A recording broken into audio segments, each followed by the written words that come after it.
Baik, Assalamualaikum warahmatullahi wabarakatuh. Shalom, Om Swastiastu, Namo Buddhaya, salam kebajikan, dan salam sejahtera bagi kita semua. Nama saya Abraham Erlangga Renaldo, nomor induk mahasiswa 140 mahasiswa Prodi Pendidikan Pancasila dan Kewarganegaraan, Fakultas Ilmu Sosial, Universitas Negeri Jakarta, Angkatan 2020. Di video kali ini, saya ditugasi untuk memberikan penjelasan mengenai merek dari mata kuliah Hak Kekayaan Intelektual dan Hukum Pajak dengan dosen pengapu Bapak Asep Rudi Casmana SPDMA dengan Bu Dwi Afrimeti Timoera SHMH. Oke, selanjutnya kita akan mencoba membedah mengenai apa itu merek. Nah, kalau kita lihat misalkan dari tinjauan yuridisnya atau dari dasar hukumnya sendiri, merek itu diatur dalam Undang-Undang Nomor 15 Tahun 2001 yang dimana berbunyi merek itu merupakan suatu tanda yang berupa gambar, berupa nama, kata, huruf, angka, susunan warna ataupun kombinasi dari unsur-unsur tersebut yang memiliki daya pembeda dengan dimiliki orang lain serta dapat digunakan dalam kegiatan perdagangan barang maupun jasa. Nah, secara sederhananya, merek itu merupakan suatu ciri khas, suatu tanda pengenal, baik itu dalam unsur kegiatan perdagangan, baik jasa maupun barang. Jadi seperti itu mengenai definisi tentang merek. Lalu berikutnya kita akan membedah nih sebenarnya apa aja sih yang menjadi dasar hukum merek itu sendiri. Merek ini sendiri sampai ke tahun 2023 sekarang tentunya telah menjadi transformasi hukum. Nah, hukumnya ini bertransformasi, diperbarui, dimulai dari peraturan tentang merek di Undang-Undang Nomor 19 Tahun 1992, lalu berikutnya diperbaharui lagi menjadi Undang-Undang Nomor 14 Tahun 1997, diperbarui lagi menjadi Undang-Undang Nomor 15 Tahun 2001, dan yang paling relevan dan paling terbaru yang saat ini digunakan adalah Undang-Undang Nomor 20 Tahun 2016.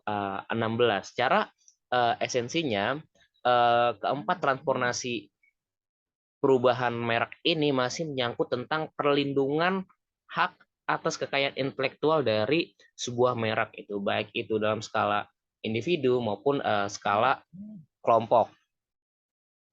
Berikutnya, kita akan mencoba menerka-nerka dan juga melihat gitu tentang kiat-kiat dari merek ini sendiri atau hal-hal apa aja sih yang setidaknya bersinggungan gitu tentang merek. Yang pertama, merek itu sebagai suatu tanda yang diberi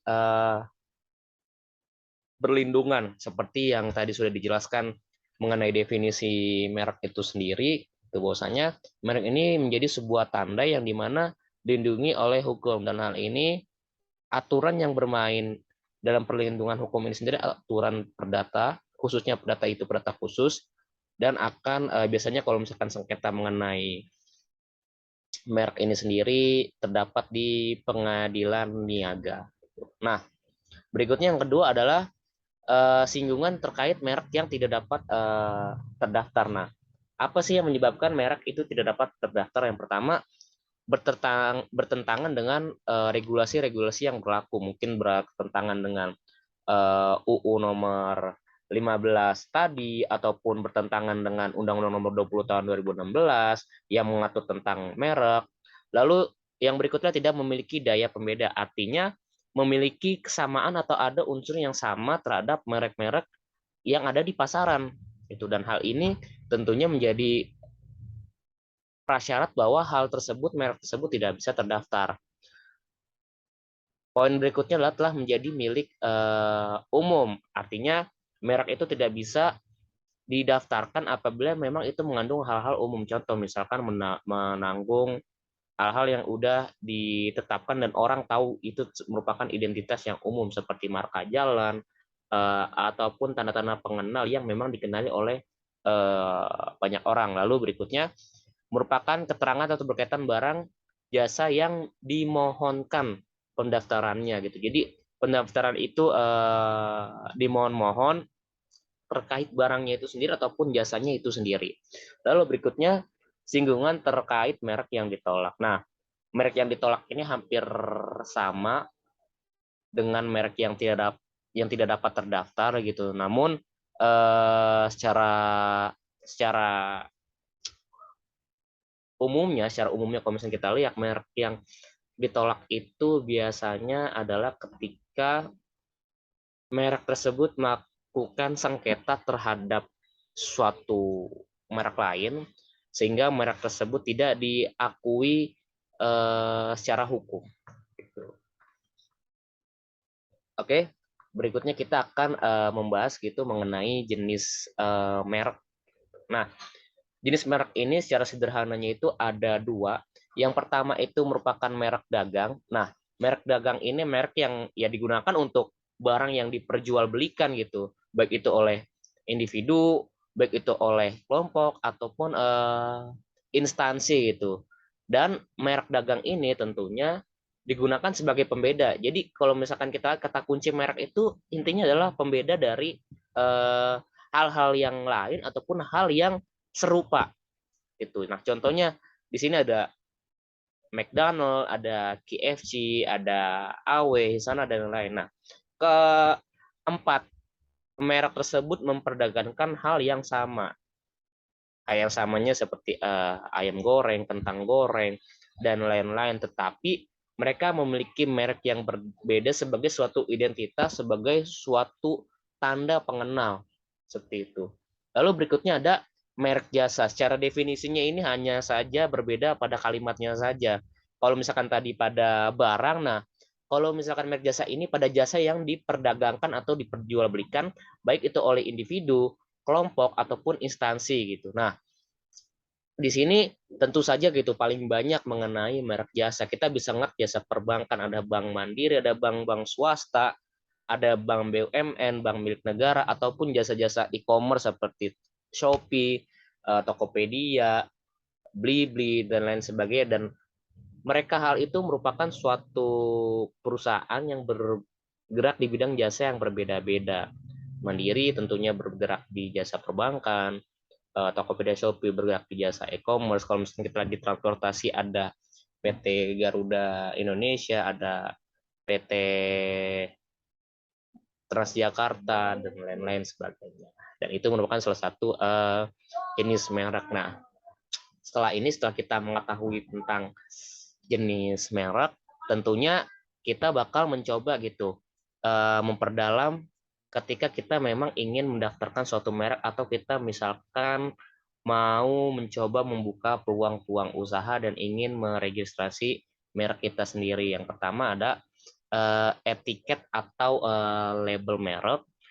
Nah, nantinya setelah kita memiliki etiket dan label merek, tentu saja terdapat administrasi berikutnya seperti tanda tangan pemohon. Artinya kita nantinya di surat tersebut memohon untuk bisa meluncurkan ke sebuah merek, dan ini nanti berkaitannya ke Ditjen Kemenkumham, Kementerian Hukum dan HAM. Lalu terdapat surat keterangan rekomendasi usaha mikro, kecil, menengah gitu. Lalu berikutnya ada surat pernyataan bermaterai untuk pemohon usaha mikro, kecil, dan menengah. Ketika surat itu, kalau misalkan lebih corporate itu, biasanya dia terdapat akta-akta yang nantinya bakal ada lembaga bantuan hukum yang bergerak di bidang hal tersebut. Oke, setelah kita mengetahui tentang syarat pendaftarannya, kita harus tahu juga nih bagaimana jangka atau perlindungan dari merek ini sendiri. Nah, terdapat undang-undang yang meregulasi tentang jangka perlindungan dari merek, yakni Undang-Undang Merek Pasal 35. Nah, di sini disebutkan jangka waktu perlindungannya itu 10 tahun dan berlaku sejak tanggal penetapan. Sehingga nantinya setelah 10 tahun ini perlindungan merek pun itu masih bisa diregulasi, artinya bisa diperpanjang lagi asalkan sebelum hari jatuh tempo daripada tanggal di mana ditetapkan. Contohnya seperti ini. Misalkan kita ataupun saya ingin melegalisasi sebuah merek di tanggal 20 Maret 2020, katakanlah 20 Maret 2020, maka 10 tahun dari 20 Maret 2020, artinya 20 Maret 2030, merek tersebut sudah jatuh tempo. Nah, ini bisa diajukan perpanjangan minimal 6 bulan sebelum jatuh tempo tadi, 6 bulan sebelum tanggal 20 Maret 2030, dan ini semuanya diatur atau kita setorkan ke Direktorat Jenderal Kekayaan Intelektual DJKI. Seperti itu. Nah, kita coba bakal memperdalam lagi mengenai merek dan berbagai macam jenisnya. Oke. Nah, ini merupakan contoh-contoh tentang merek ya. Tadi sudah disebutkan gitu.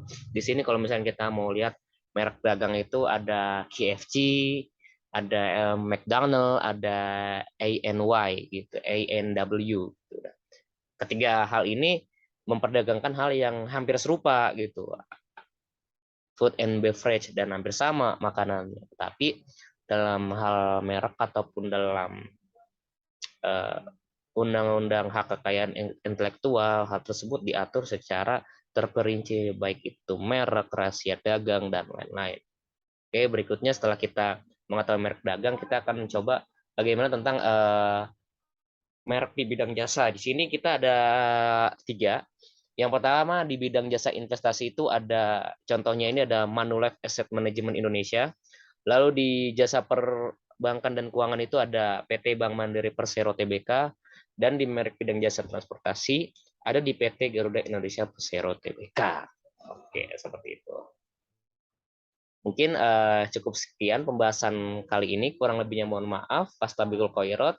Wassalamualaikum warahmatullahi wabarakatuh. Terima kasih. Selamat bersenang.